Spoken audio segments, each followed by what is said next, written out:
My name is Deirdre Carl, and did you know that in 2016 there was a study done that compared the average household income of African Americans to white Americans? In this study, it showed that white Americans, on average, made about 9 times the amount that African Americans made. Now, overall, African Americans have largely been isolated when it's come to equal treatment within the United States, financially. And this largely stemmed from slavery that occurred many years ago. Now, the descendants of slaves have had a disproportionate way of accumulating wealth for themselves, as discrimination has led to a disparity among them and other ethnicities within the United States. And this is largely still true today, as African Americans still do not make the same amount of money as other ethnicities, especially white people. Now, this is one reason why I believe that reparations should be adopted within the United States. Now, reparations is a highly controversial topic in today's society, and I invite you to perceive this issue through my perspective. I'll convince you that this is a problem and what is occurring today is not acceptable. I'll also introduce to you my solution, and I'll also try to help visualize what it would be like if my solution is not adopted.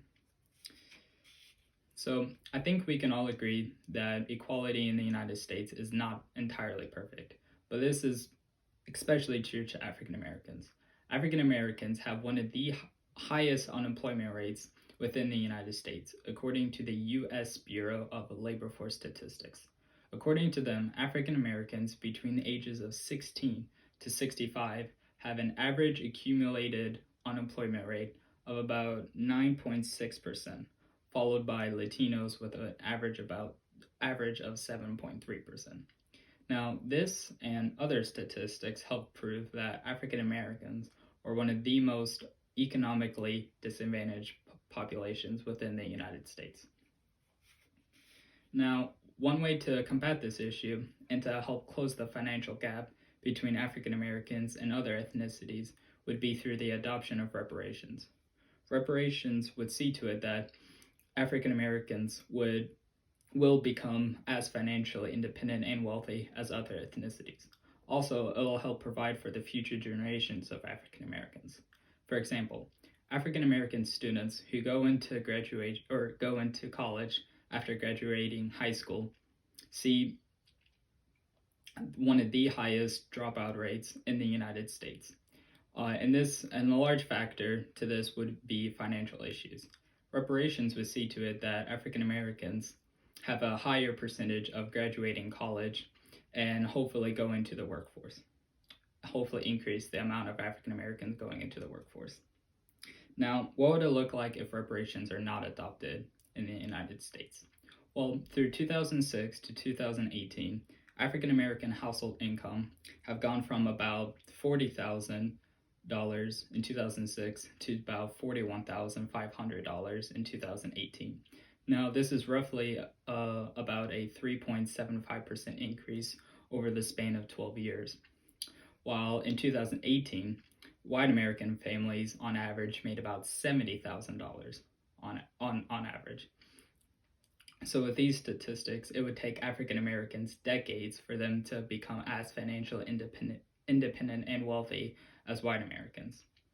With the adoption of reparations, African Americans would not have to wait decades for them to become as financially wealthy as white Americans, and hopefully open more opportunities for them, such as jobs, help paying rent in college, and other opportunities that weren't always open for them because of financial disparity.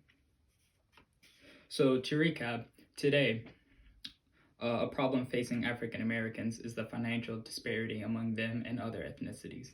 A solution to this would be through the adoption of reparations that would open more opportunities for African Americans and help close the wage gap between African Americans and other ethnicities.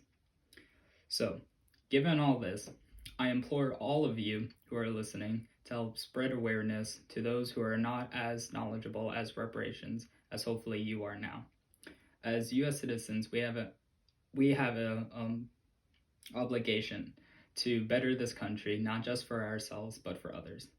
And what better way to do that than brighten the future of those who seek equality?